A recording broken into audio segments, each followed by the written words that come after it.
Good morning. We left off on page 281. The chapter is titled Bear. We just found out that Augie's dad and Via came home with a new dog. And I read a lot of your responses yesterday. A lot of you were saying that he'll like the dog, but the dog can never compare to Daisy. So we'll see what happens.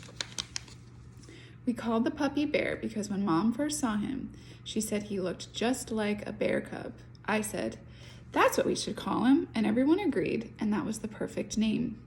I took the next day off from school, not because my elbow was hurting me, which it was, but so I could play with Bear all day long. Mom let Via stay home from school too, so the two of us took turns cuddling with Bear and playing tug-of-war with him. We had kept all of Daisy's old toys, and we brought them out now to see which one he liked best. It was fun hanging out with Via all day, just the two of us. It was like old times, like before I started going to school. Back then, I couldn't wait for her to come home from school so she could play with me before starting her homework. Now that we're older, though, and I'm going to school and have my friends of my own and I hang out with, we never do that anymore. So it was nice hanging out with her, laughing and playing. I think she liked it too. This chapter is called The Shift. When I went back to school the next day, the first thing I noticed was that there was this big shift in the way things were. A monumental shift. A seismic shift. Maybe even a cosmic shift. Whatever you want to call it, it was a big shift. Everyone, not just in our grade, but every grade, had heard about what had happened to us with the 7th graders. So suddenly I wasn't known for what I've always been known for, but for this other thing that happened. And the story of what happened had gotten bigger and bigger each time it was told. 2 days later, the way the story went was that Amos had gotten into a major fistfight with this kid, and Miles and Henry and Jack had thrown some punches at the other guys too. And the escape across the field became this long adventure through some cornfield maze and into a deep, dark woods.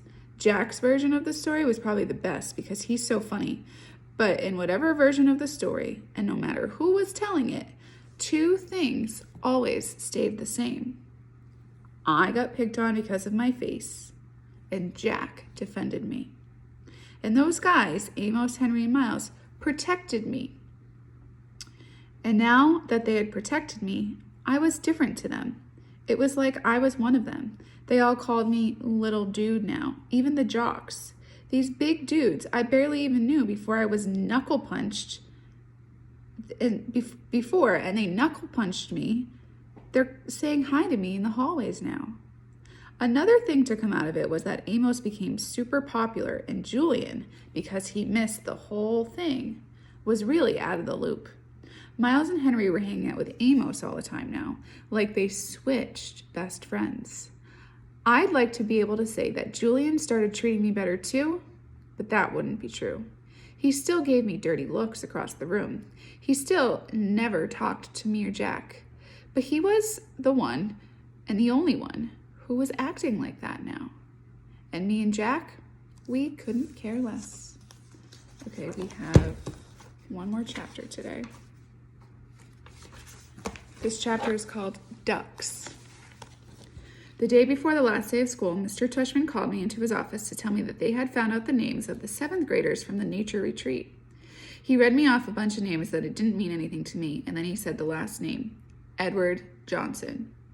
I nodded. "You recognize that name?" he said. "Yeah, they called him Eddie."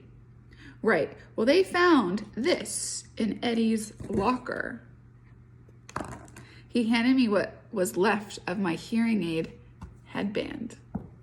The right piece was completely gone, and the left one was all mangled. The band that connected the two, the Lobot part, was bent down the middle. "His school wants to know if you want to press charges," said Mr. Tushman. To press charges means to, call the police and possibly arrest him. I looked at my hearing aids. "No, I don't think I want to press charges." I shrugged. I mean, I'm being fitted for new ones anyways. Well, why don't you talk about it with your parents tonight? I'll call your mom tomorrow about it, and we'll talk to her too. "Well, would they go to jail?" I asked. "No, not jail, but they probably go to juvie court. and maybe they'll learn a lesson that way. Trust me, that Eddie kid is not learning any lessons, I joked. He sat down behind his desk. Augie, why don't you sit down a second? I sat down. All the things on his desk were the same as when I first walked into his office last summer. The same mirrored cube, the same little globe floating in there. That felt like ages ago. It's hard to believe this year's almost over, huh? He said, almost like he was reading my mind. Yeah. Has it been a good year for you, Augie? Has it been okay? Yeah, it's been good, I nodded. I know academically it's been a great year for you. You're one of our top students. Congrats on the high honor roll. Thanks, yeah, it's cool. But I know it has had its shares of ups and downs, he said, raising his eyebrows. Certainly that night at the nature reserve was one of your low points. Yeah, I nodded, but it was also kind of good too. In what way? Well, you know how people stood up for me and stuff? That was pretty wonderful, he said, smiling. Yeah. I know in school things get a little hairy with Julian at times. I have to admit, he surprised me with that one. You know about that stuff? I asked him. Middle school directors have a way of knowing about a lot of stuff. Well, do you have, like, secret security cameras in the hallway or something? I joked. And microphones everywhere, he laughed. No, seriously, do you? He laughed again. No, not seriously.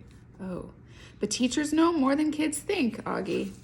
I wish you and Jack had come to me about the mean notes that were left in your lockers. How do you know about that? I said. I'm telling you, middle school directors know it all. It wasn't that big of a deal, I answered. And we wrote notes too. He smiled. I don't know if it's public yet, he said, though it will be soon anyways, but Julian Albans is not coming back to Beecher Prep next year. What? I said. I honestly couldn't hide how surprised I was. His parents don't think Beecher Prep is a good fit for him anymore, Mr. Tushman continued, raising his shoulders. Wow, that's huge news, I said. Yeah, I thought you should know. Then suddenly I noticed that the pumpkin portrait that used to be behind his desk was gone, and my drawing, my self-portrait as an animal that I drew for the New Year's art show, was now framed, hanging behind his desk. Hey, that's mine, I pointed. Mr. Tushman turned around like he didn't know what I was talking about. Oh, that's right, he said, tapping his forehead. I've been meaning to show you that for months now. My self-portrait as a duck? I nodded. Well, I love this piece, Augie, he said. When your art teacher showed it to me, I asked her if I could keep it for my wall. I hope that's okay with you. Oh, yeah, sure. Well, what happened to the pumpkin portrait? It's right behind you, he said. Oh, yeah, nice. I've been meaning to ask you since I hung this up, he said, looking at it. Why did you choose to represent yourself as a duck? Well, what do you mean, I answered. That was the assignment. Yes, but why a duck? Is it safe to assume that was because of the story of the duckling that turns into a swan? No, I laughed, shaking my head. It's because I just think I look like a duck. Oh, said Mr. Tushman, his eyes opening wide. He started laughing. Really, huh? Here I was looking for some symbolism and metaphors, and sometimes a duck is just a duck. Yeah, I guess, I said, not quite getting why he thought that it was so funny. He laughed to himself for a good 30 seconds. Anyways, Augie, thank you for chatting with me, he said finally. I just want you to know it's truly a pleasure having you here at Beecher Prep, and I'm really looking forward to next year. He reached across the desk, and we shook hands. See you tomorrow at graduation. See you tomorrow, Mr. Tushman.